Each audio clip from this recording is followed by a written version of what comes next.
Oke, kelihatannya kali ini kita bakal review soal sesuatu yang harusnya aku kerjain kemarin sih, soalnya pelajarannya kemarin. Cuman gak sempet, gara-gara satu dan lain hal.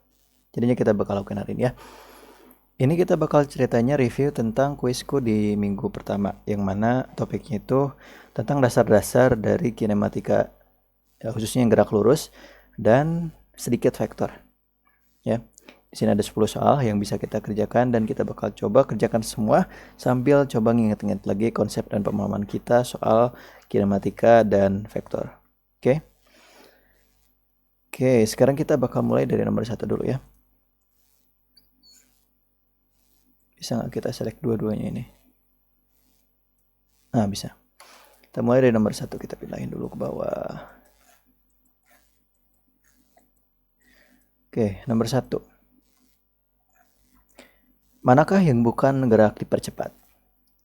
A. Pendulum yang diayun. B. Komponen horizontal dari gerakan proyektil. Sisanya kalian bisa baca sendiri deh. Kita lihat satu-satu ya. Manakah yang bukan gerak dipercepat? Kita lihat yang A. Apakah pendulum yang diayun punya percepatan? Atau dipercepat gitu? Coba kalian bayangin aja dulu pendulum gitu ya kan. Ada bandul yang digantung terus ditarik ke satu sisi dan dilepasin. Pendulum itu bakal gerak ke kiri, ke kanan, kiri, kanan, kiri, kanan. Nah, yang buat gerak itu kira-kira apa? Gerak itu gara-gara jatuh kan? Nah, jatuh itu gara-gara apa emang? Ya tentu jatuh itu di mana-mana itu gara-gara ada percepatan gravitasi. Jadi yang A ini dipercepat soalnya ada G atau percepatan gravitasi. Yang B, komponen horizontal dari gerakan proyektil. Asal kalian tahu kalau gerakan proyektil itu punya dua komponen kecepatan ya. Misalkan kita lempar batu pengen nyolong mangganya tetangga gitu kan.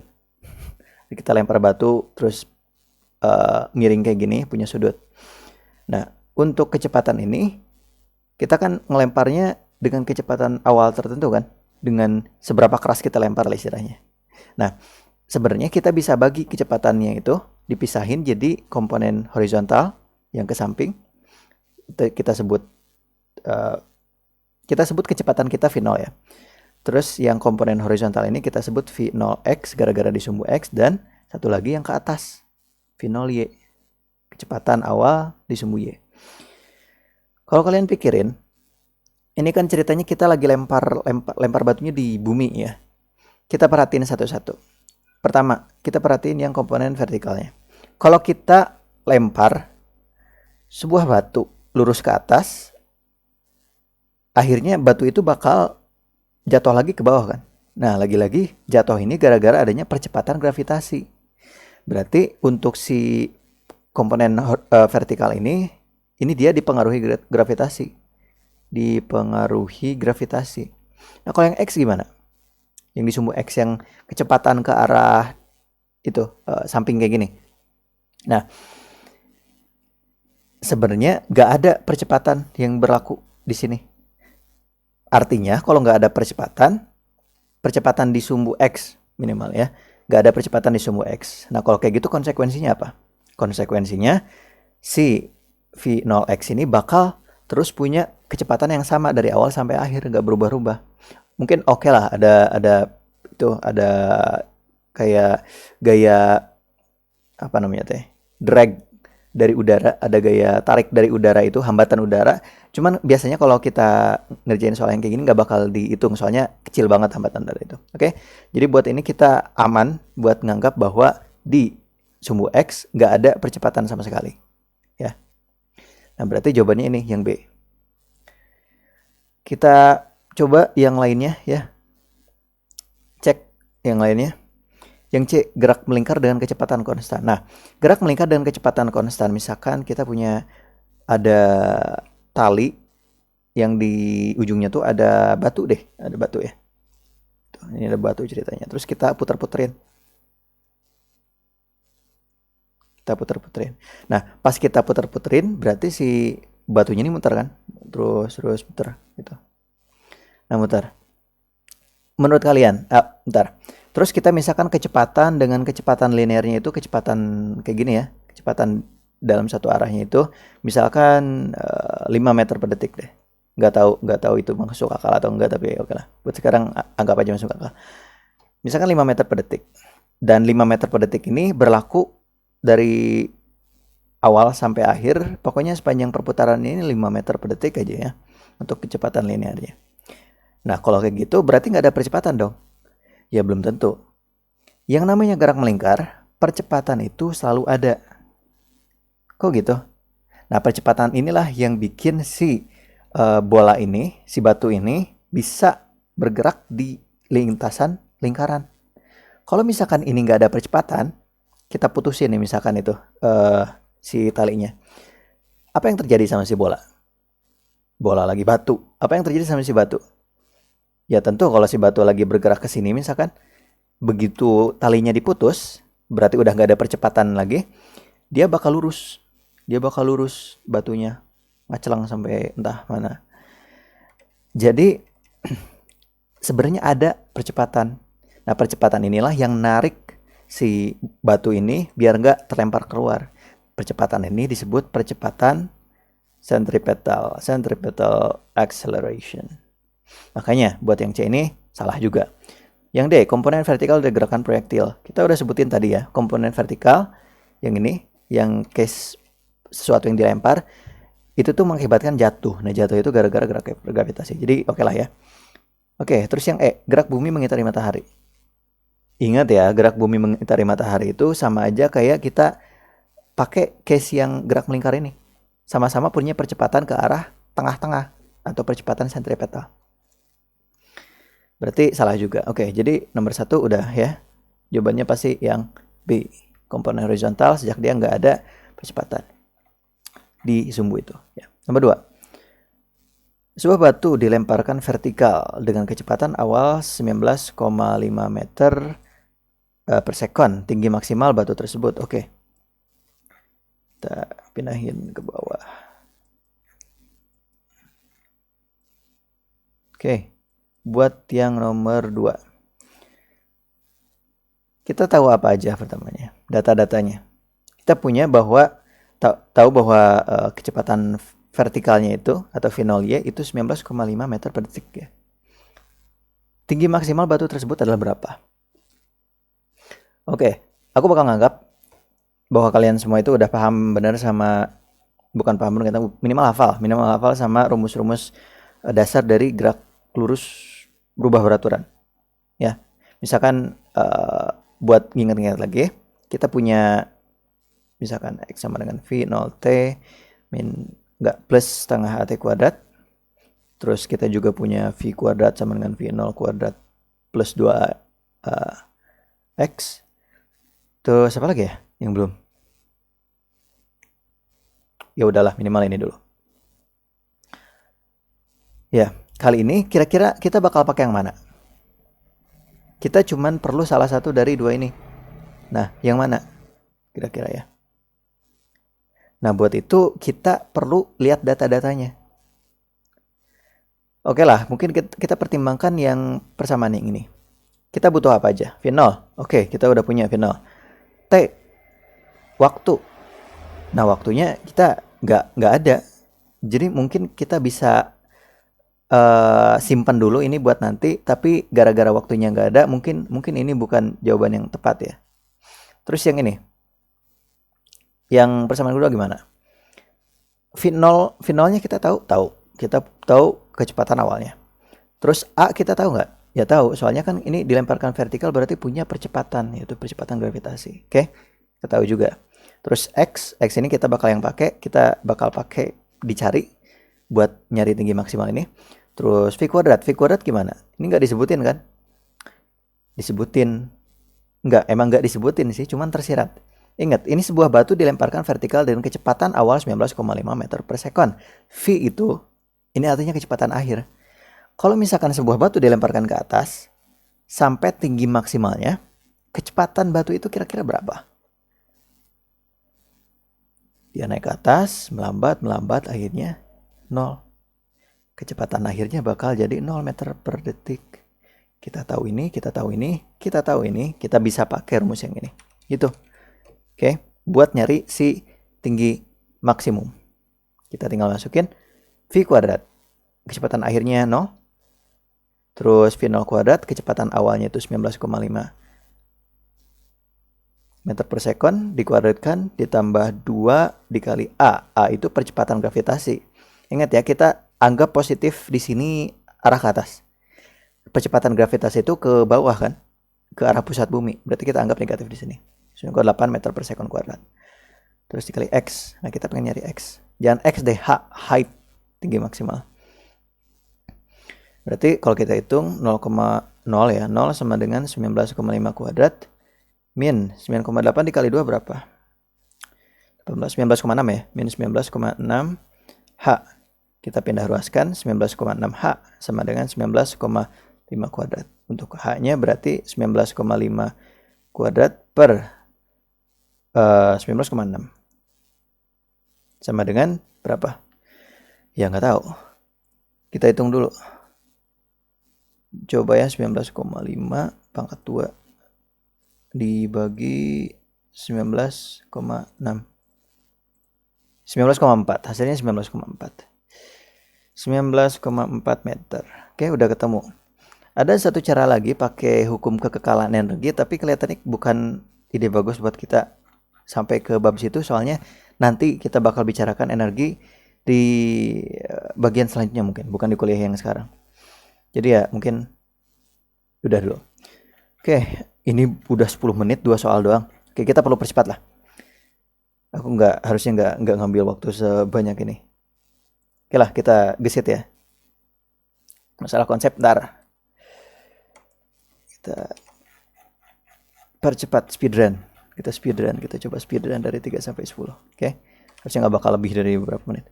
Oke, mulai pada saat T0, suatu objek bergerak sepanjang garis lurus dengan kecepatan dalam meter per sekon diberikan oleh Vt. Vt sama dengan 98 min 2T kuadrat. Pada saat objek berhenti sesaat, percepatannya sebesar. Saat objek berhenti sesaat, berarti saat kecepatannya 0 ya kan? Kalau kecepatannya 0 berhenti. A-nya berapa? Oke. A-nya. Ini ditanya A kan? Berarti kita harus turunin persamaan kecepatan jadi persamaan percepatan terhadap fungsi waktu. Ya. 98 min 2T kuadrat, kita turunin bakal jadi min 4T. Oke. Pada saat objek berhenti sesaat, percepatannya sebesar berapa? Kita bisa kan ngitung percepatannya, cuman kita butuh waktu. Nah, dari waktunya ini kita cari dari persamaan Vt. Saat berhenti sesaat, berarti Vt-nya 0.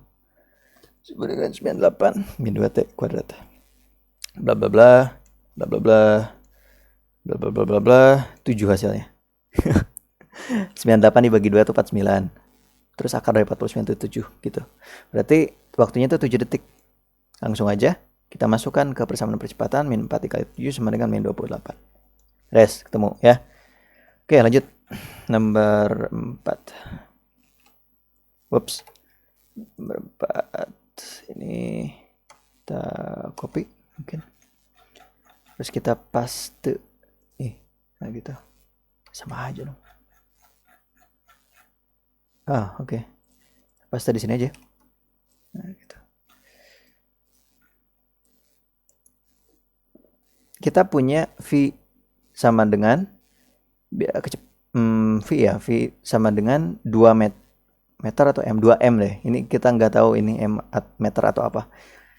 Oke, di komponen horizontal itu I kita. Di komponen I kita punya 2 meter, terus di komponen J kita punya 6 meter. Kok meter sih? 6M. Terus K itu kita punya 3M. Besar V adalah, di sini kita ngitung besar, ya kan? Magnitude.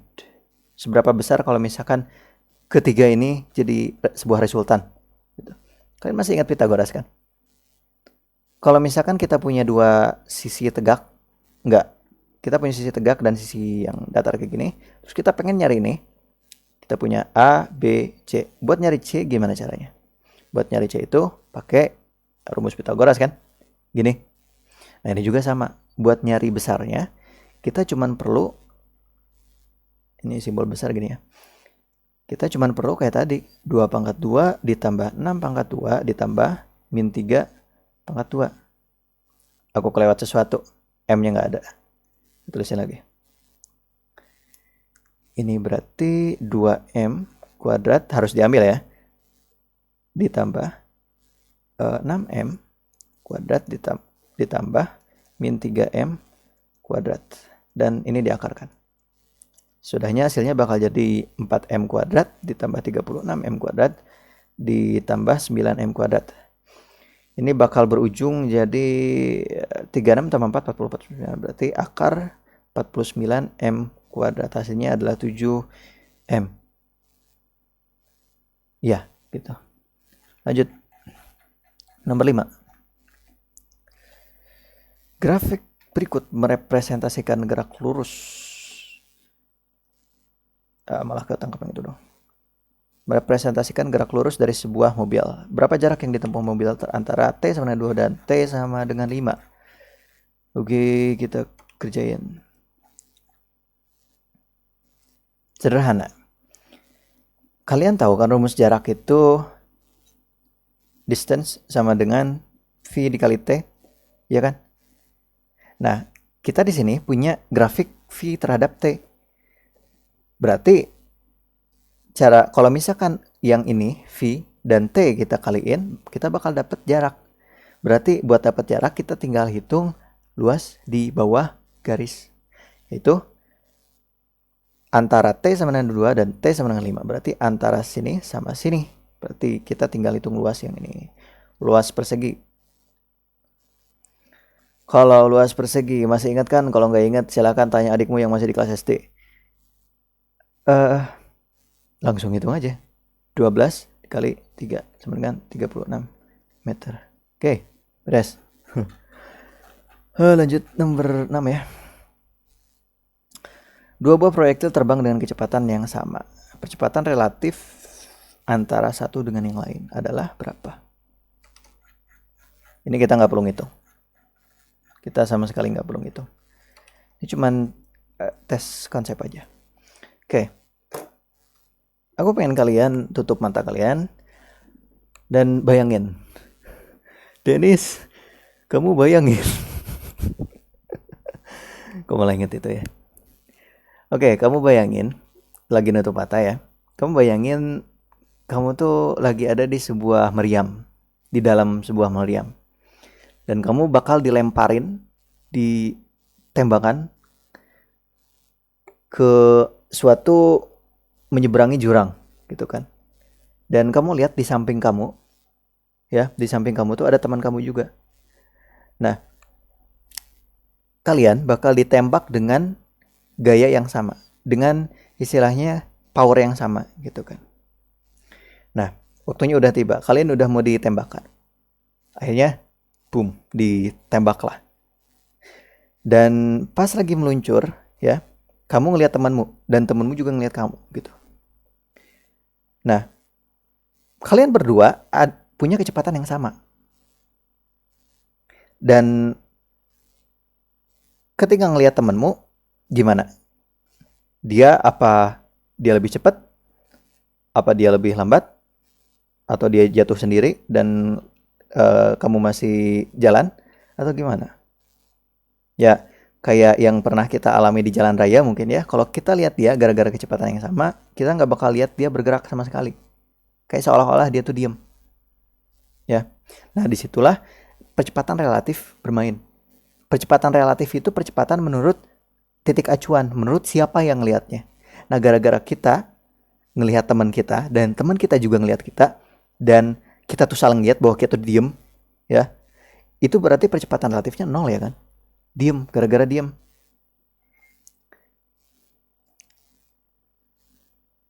Makanya buat ngerjain soal yang kayak gini kita perlu perhatiin juga kerangka acuan yang kita pakai itu yang mana. Kita lihat yang itu deh. Kita lihat pilihan lain. Dapat lebih besar dari 9,8 meter per second kuadrat. Enggak deh. Enggak tahu kenapa ini bisa sampai ke jawaban kayak gini. Bisa horizontal? Enggak. Semua jawaban salah? Enggak. Kita udah tahu ada 0 kan. Selalu 9,8 meter per second kuadrat. Mungkin yang E ini bermaksud ke percepatan gravitasi ya kan. Tapi lagi-lagi kita lagi ngomongin percepatan relatif. Segimana cepat kita bergerak menurut teman kita, dan seberapa banyak kita bergerak, seberapa banyak teman kita bergerak menurut kita, gitu. Dan gara-gara kita ngelihatnya nggak gerak, ya berarti percepatannya 0. Sesimpel itu. Oke, kita lanjut ke nomor 8. Kita soal vektor ini kelihatannya. Nggak ketangkep. Nah, gitu. Soal vektor, coba. Nomor 8. Ya udahlah, nomor 8 aja, kelihatan nomor 7 kelewat. Biarin, nanti nomor 7. Kita punya 2 buah vektor ya. Untuk vektor A sama dengan 2MI tambah 6MJ min 3MK. Dan B sama dengan 4MI ditambah 2MJ tambah MK, 1MK ya. A dot B adalah, ini dot ya, ini namanya perkalian vektor dot product, di mana 2 buah vektor yang dikalikan itu bakal menghasilkan suatu nilai skalar, itu yang gak punya arah. Jadi kita bakal expect sesuatu berupa angka doang, bukan angka doang, pokoknya gak ada I, gak ada J, gak ada K, pokoknya udah aja berupa angka atau berupa variabel tertentu kayak yang di sini. Buat perkalian dot product dan kita punya 2 vektor yang kayak gini, kita tinggal kaliin semuanya dengan komponennya masing-masing, I sama I, J sama J, dan K sama K. Oke, langsung aja. Buat yang komponen I, 2M dikali 4M, 8M kuadrat, ditambah 6M ditambah 2M, 6M dikali 2M berarti 12M kuadrat, min 3M dikali M berarti min 3M kuadrat. Nah, inilah dot product. Kita kaliin masing-masing komponen dan kita jumlahin semuanya. 8 ditambah 12, 20. 20 kurang 3, 17. Berarti hasil akhirnya 17 meter persegi. Bukan meter deh, aku nggak tahu ini M apaan. Pokoknya M aja, M kuadrat. 17M kuadrat, itulah hasilnya. Oke, lancar. Nomor 7 sekarang ketinggalan ini. Partikel A bergerak sepanjang sumbu X dari XI ke XF. Nggak ketangkap. Dari nilai-nilai awal dan akhir berikut ini, manakah yang menunjukkan perpindahan negatif? Nah ya. Perpindahan negatif. Buat itu, perpindahan, kita pakai displacement. Perpindahan itu seberapa jauh kita gerak dari titik awal. Buat mengetahui seberapa jauh kita gerak dari titik awal, berarti kita perlu hitung selisih antara titik akhir kita dan titik awal kita, yaitu X akhir min X awal. Itulah perpindahan. Ya oke, kita udah jelaskan kayak gini, apa yang harus kita lakuin? Oke, lanjut aja. Kita perlu nyari perpindahan dari masing-masing pilihan ini. Oke. Untuk DA, perpindahan hasil akhir, posisi akhir kurangi posisi awal, 6 kurang 4, 2 meter, ya kan? Untuk yang DB, ya kalian udah tahu lah ya, min 8 min 4, min 8 min 4, berarti min 4 meter. Terus DC itu min 2 min 4, hasilnya 2 meter. Dan yang DD sama dengan 2 min 4, hasilnya 6 meter. Terus yang DE itu 4 min 4 meter, berarti 8 meter. Benar nggak sih? Bener ya? Ya udah benar. Nah, yang kita cari itu menunjukkan perpindahan negatif. Mana yang nilainya negatif? Ya jelas P. Aduh gitu. Oke, nomor 9 sekarang ya. Sebuah mobil bergerak 40 km dengan kecepatan rata-rata nggak ketangkap 80 km per jam, dan lalu bergerak 40 km dengan kecepatan rata-rata 40 km per jam. Kecepatan rata-rata mobil tersebut dalam menempuh 80 km adalah berapa? Oke. Ini nomor 9 ya. Yang ditanya apa? Kecepatan rata-rata. Nah, buat kecepatan rata-rata atau average velocity ya, rumusnya itu perpindahan atau distance dibagi waktu. Udah, ini aja. Buat perpindahannya kita udah tahu ya kan, 80 km. Cuman waktunya berapa? Nah, buat waktu itu kita bisa ambil dari data-data di soal ini. Kan dibilangin sebuah mobil bergerak 40 km dengan kecepatan rata-rata 80 km per jam dan lalu bergerak 40 km dengan kecepatan rata-rata 40 km per jam. Berarti ini punya dua tahap dengan kecepatan dan jaraknya masing-masing. Di tahap pertama, dia punya kecepatan 80 km per jam. Kilometer per hour aja ya. Bergerak 40 km dan itu juga punya jarak sendiri ya, 40 km. Itu tahap pertama. Tahap kedua, kita punya kecepatan 40 km per jam. Terus kita punya jaraknya 40 km. Nah, dari sini kita bisa hitung waktu kan. Yang namanya waktu ya tinggal kita bagiin antara distance, antara perpindahan sama jarak. Berarti gampang aja. Buat waktu tahap pertama tinggal 40 per 80. Sama dengan 0,5 jam berarti ya. Terus untuk tahap kedua, waktu tahap kedua ini tinggal 40 bagi 40. Jaraknya 40, kecepatannya 40 juga. Berarti jadi 1 jam. Ya udah deh ketemu, kita gabungin hasilnya jadi 1,5 jam, 1 jam setengah. Kita masukin ke persamaan awal, kita punya perpindahan, jarak menempuhnya 80 km. Dibagi 1,5 waktunya, jam. Ya jangan lupa ini jam loh. Hasilnya bakal jadi kalau nggak salah 53 deh, 53,3 km per jam. Beres. Oke, nomor 10 sekarang. Nomor 10. Sebuah mobil dalam keadaan diam bergerak dengan kecepatan menempuh jarak lurus 20 meter selama 4 sekon. Percepatan konstan. Percepatan mobil tersebut itu berapa? Pretty straightforward this one.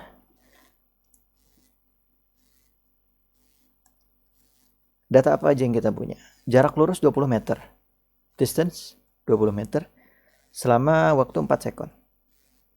Percepatan konstan. Berarti yang ditanya percepatan mobil tersebut adalah berapa? Ingatkah rumusnya? Buat ini, kita pakai X sama dengan V0T min setengah AT kuadrat. Lah kok ini V0 ada, sedangkan di sini nggak ada? Sebenarnya disebutin. Cuman ya secara tersirat aja, nggak disebutin V0-nya berapa secara langsung. Nah, ini sebuah mobil dari keadaan diam. Keadaan diam ya awalnya pasti 0 meter per sekon. Udah gitu aja. Min lagi plus. Ya, gitu. Langsung kita masukin. Jarak lurus 20 meter. Distance 20 meter. Berarti 20 di sini. V0-nya 0, berarti nggak usah kita anggap. Setengah dikali A-nya, kita yang ditanya. Terus T kuadrat 4 sekon, pangkat 2, berarti 16. Setengah dikali A dikali 16. Berarti 20 sama dengan 8A. Untuk A-nya itu bakal kamu temuin sebagai 2,5 meter per sekon kuadrat. Oke, beres. Ada 30 menit, setengah jam. Dan 10 menit itu kita pakai buat 2 soal doang tadi. Kayaknya terlalu mendetail. Harusnya nggak kayak gitu. Oke, kelihatan udah beres. Kita ketemu lagi di lain waktu mungkin. Dan itulah pertemuan buat kali ini. Dan mudah-mudahan kita ketemu lagi di pertemuan selanjutnya, oke? Okay, see you guys.